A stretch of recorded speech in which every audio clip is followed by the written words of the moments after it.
and welcome. So today I'm going to be doing a demonstration of concrete pavers around my garden boxes. I've already done all of the pavers for my backyard.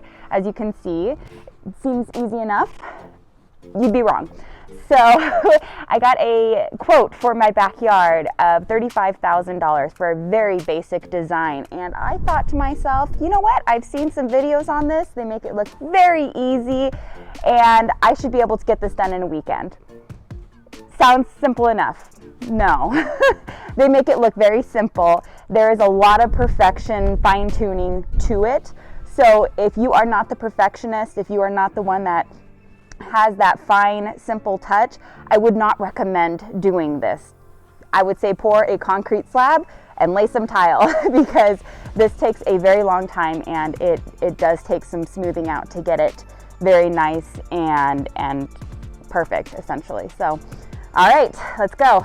Okay, so what you will need is your concrete, a trowel, gloves, a concrete mixer, water, a bucket for carrying the concrete over to your project site, and then your molds. So you'll notice I have some Pam here. I use this more when it's hot because the concrete seems to set to the molds and not want to release it, and this helps when it's hot. When it's cold, it's not really needed. It doesn't really do much. So just a word of advice.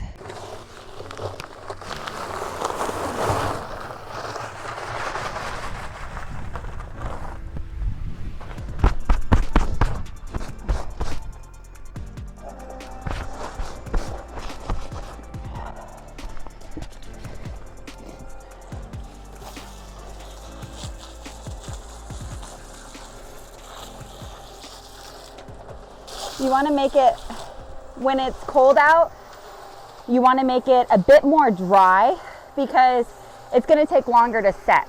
So in the summertime though, I highly encourage you to make it wetter because by the time it starts to set, you're not even going to be halfway done with your pour. So right now it's looking a little bit more wet than I like to see it, but there's some dry concrete in the back. So I'm going to shuffle that real quick.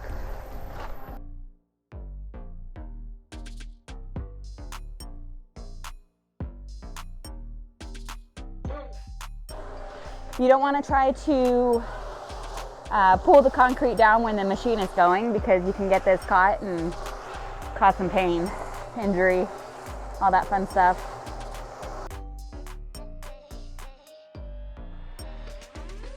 One more hit in the back and then I think I'm good to go.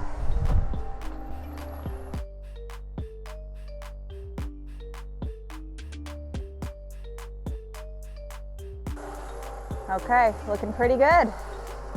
The consistency of the mortar should be like mud. One of the days I was doing the concrete pavers, it was pretty hot, so I used Pam to oil up the mold edges so it would release the concrete easier.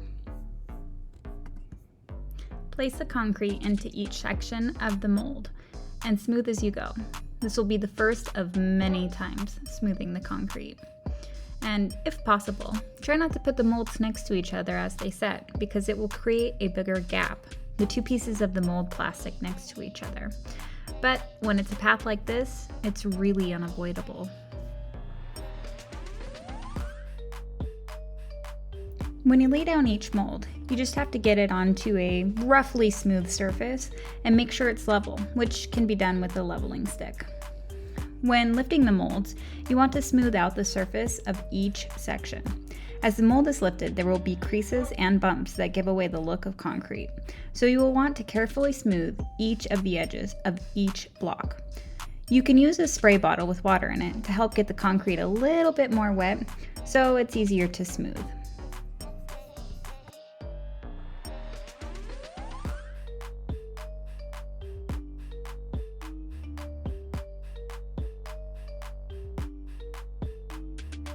You will see in some videos that they just put concrete over the entire mold and then try to use a wooden board to smooth it out. But as you can see here, I'm having to push down each little block to get it smooth and keep it smooth. So if it's concrete over the top, when you're pulling up, it will also pull concrete pieces, the little rocky pieces, out from those divides, and then you just end up with a very rocky, not smooth, with pieces of chunks of rock sticking out of it. It really looks quite terrible. And if you're looking for a smooth paver sort of design, I wouldn't recommend doing it that way. So today we're going to be finishing up the pathway that I started on Friday. It's Sunday right now. So the past 2 days I've gotten this much done. I recommend you start on the furthest end from where you will be seeing your project, because there's going to be fine tuning. There's going to be things that you aren't going to be happy with your first pavers. Even I'm not happy with these ones. You can see they're a lot more rough compared to as we go along, where it starts to get a lot more smooth and a lot more finely finished. What's nice about these pavers though is that you don't have to have the ground perfectly smooth, because it adheres and molds to the surrounding area.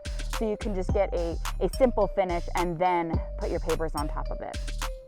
It was really cold one of the days that I was recording this video, and you can see that the concrete takes a little bit longer to dry. It looks a little bit more wet, kind of like a putty to it. I will go back and smooth it over, and then as it dries I have to smooth it again. And but what is nice about it is it lifts up a whole heck of a lot easier when it's cooler out than when it almost flash dries. The molds lift up a lot easier. They look a lot more smooth, as you can see in this part of the video. Okay, so I have some bricks drying that are going to fill in the gaps that are in the areas that I couldn't get the mold to go to. Okay, so I just finished, a little worse for wear, but I think that it turned out pretty well. I still have a little bit of finishing touches to do. I have some blocks sitting to fill in the gaps, but I think that it turned out okay. So. When staining the concrete pavers, I got a bottle that is used for weed killer or bug spray, and I put the concrete dye directly into that and then use the light spray mode. And then as you can see what I'm doing, I'm just going lightly back and forth, not trying to focus in any one spot. It will dye or stain the concrete as well as your feet or any appendage it touches, so try to be cognizant of that. I also recommend staining before you put the sand in, otherwise you're going to stain your sand, which may or may not be the design or look that you want. For me, it's not, so we stained beforehand.